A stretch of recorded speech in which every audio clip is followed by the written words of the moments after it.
तो हेलो दोस्तों, आप सभी का स्वागत है जीके विद तनवर में। आज हम दोस्तों नदियों का रिवीजन करने वाले हैं बहुत ही शानदार तरीके से। तो टॉपिक है राजस्थान की नदियां या अपवाह तंत्र। होता क्या है दोस्तों, इसकी परिभाषा। तो दोस्तों मुख्य नदी, सहायक व उपसहायक नदियों का जाल तंत्र या सिंचित क्षेत्र ही अपवाह तंत्र कहलाता है। कैसे? मुख्य नदी मान लेते हैं चंबल है। क्या है? चंबल। चंबल की सहायक नदी बनास और बनास की सहायक नदी कोठारी, खारी नदी, इन सब का जाल तंत्र ही सिंचित क्षेत्र ही अपवाह तंत्र कहलाता है। समझे? उसके बाद जो काम की चीजें वो है ये नदियों का अध्ययन क्या कहलाता है, तो पोटामोलॉजी कहलाता है। अरावली पर्वतमाला, इसे राजस्थान की जल विभाजक रेखा कहा जाता है।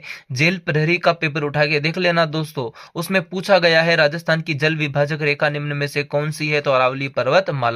क्योंकि अरावली के पूर्व में निकलने वाली नदी, अरावली से पूर्व में निकलने वाली नदियां जाती है बंगाल की खाड़ी में, और पश्चिम से जो बहती है वो जाती है अरब सागर में। इसलिए क्या बोलते हैं अरावली को? राजस्थान की जल विभाजक रेखा। उसके अलावा इतना कुछ खास नहीं है इसके अंदर। हाँ, ये जरूर इंपॉर्टेंट है आप लोगों के। राजस्थान में अंतः प्रवाही नदियां देश में सर्वाधिक पाई जाती है। मतलब कि राजस्थान में अपवाह तंत्र तीन प्रकार के, अभी मैं बताऊंगा, पहले ये पॉइंट पढ़ लेते हैं। राजस्थान में अंतः प्रवाही नदियां देश में सर्वाधिक पाई जाती है। राजस्थान के पश्चिमी मरुस्थल में विस्तार अधिक है। तो देखो, राजस्थान में अपवाह तंत्र तीन प्रकार का है। कितने प्रकार का अपवाह तंत्र पाया जाता है? तीन प्रकार का। एक अरब सागरीय अपवाह तंत्र, मैंने बोला अरावली से यदि पश्चिम में जाती है नदियां तो वो कहाँ जाएगी? अरब सागर में। कितना प्रतिशत है? 17।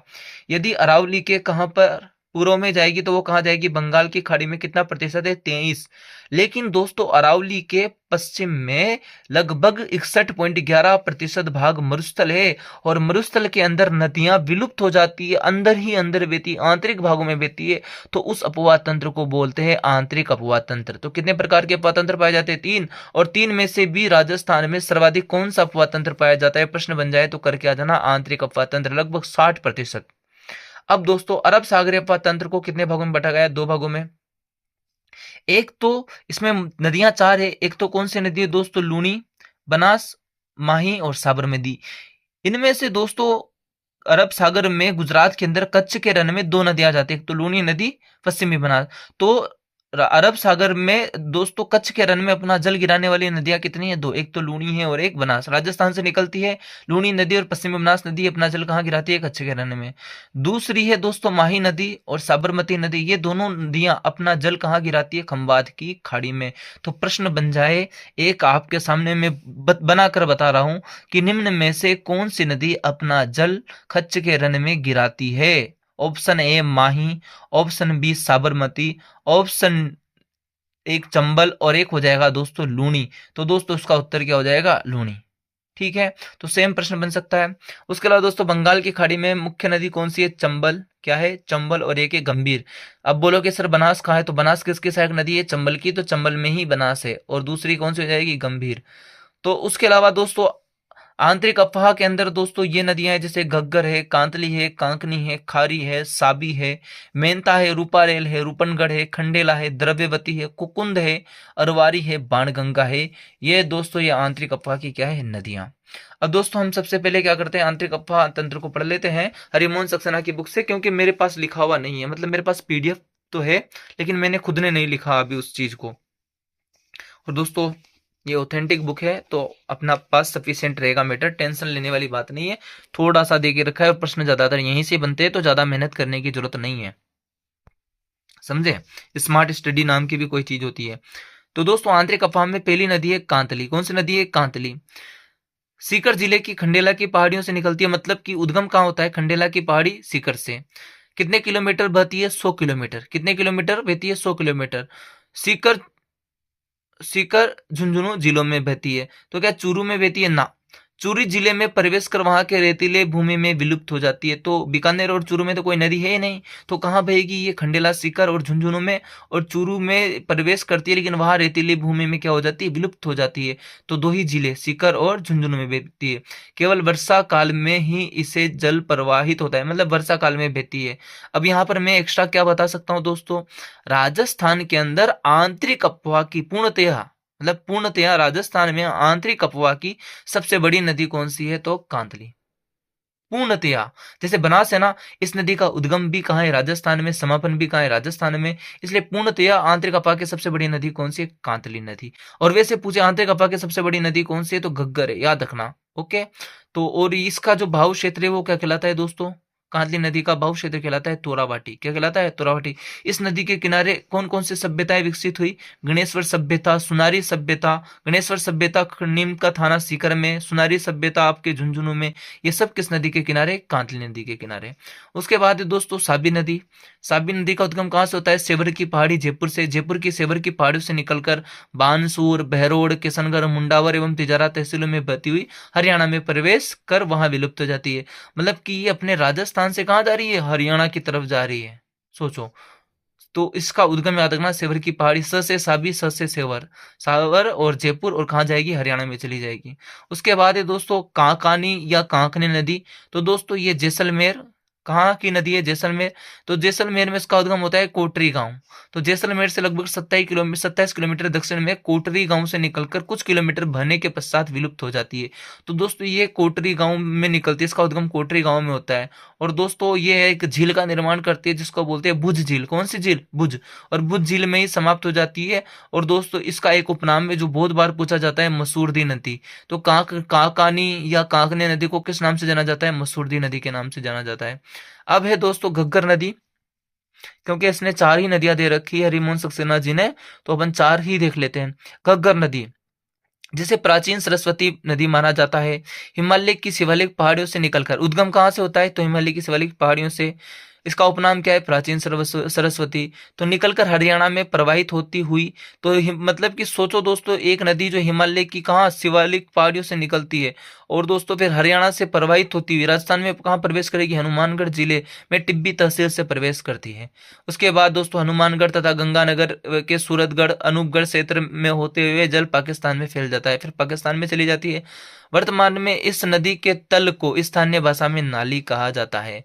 तो दोस्तों घग्गर नदी का तल को क्या कहा जाता है? नाली।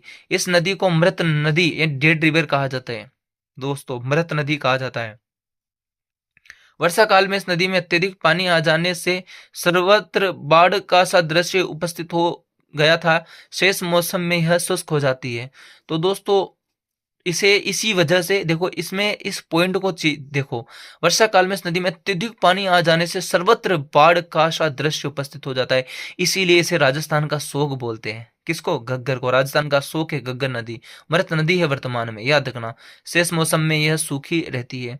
और तो उसके अलावा दोस्तों इसमें दे रखा है उक्त अंतः प्रवाह नदियों के अतिरिक्त बाणगंगा और सांबर लेक का आंतरिक आंतरिक प्रवाहित क्षेत्र है। बाणगंगा और सांबर लेक का आंतरिक प्रवाहित क्षेत्र है।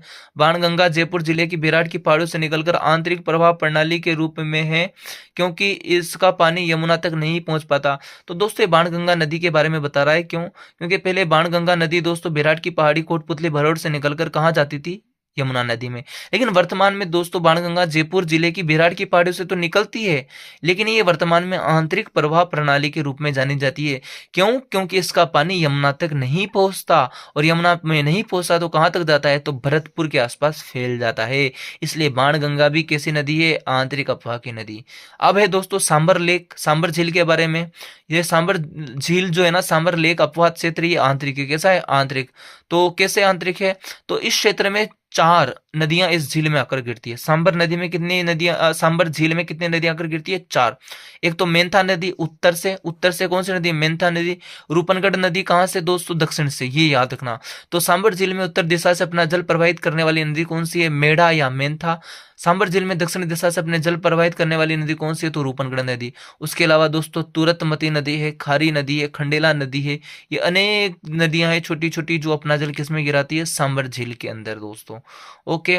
और तो इसमें अलग से राजस्थान की नदियों पर स्थित जलप्रपातों में 3 प्रमुख जलप्रपात है, जैसे कि चूलिया जलप्रपात चंबल नदी पर चित्तौड़गढ़ जिले में बना हुआ है।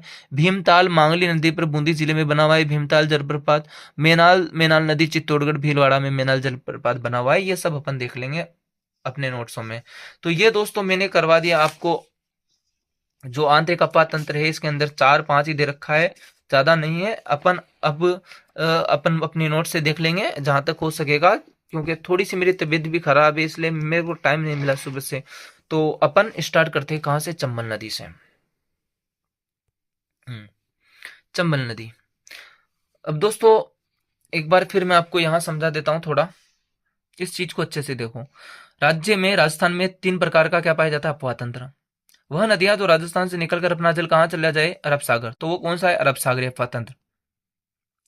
आंतरिक अपवाह तंत्र में इतनी सारी नदियां हैं, लेकिन मैंने आपको घग्गर, कांतली, कांकनी के बारे में बताया है ना। और उसके अलावा मैंने ये भी बताया आप लोगों को कि साबी नदी सेवर की पहाड़ी से निकलती है जयपुर और दोस्तों हरियाणा चली जाती है, बता दिया। और उसके अलावा आप लोगों को मेंथा नदी के बारे में बताया दोस्तों। मेंथा नदी जो कि आप लोगों के सामर झील में उत्तर दिशा से अपना जल गिराती है। उसके अलावा दोस्तों रूपनगढ़ नदी दक्षिण दिशा से जल गिराती है, अजमेर के किशनगढ़ की पहाड़ी से निकलती है। और उसके अलावा दोस्तों खंडेला नदी भी अपना जल गिराती है। तो ये मैंने एक बाणगंगा नदी के बारे में आपको बताया, लेकिन मुख्य नदियां यही है जो मैंने बताई आपको।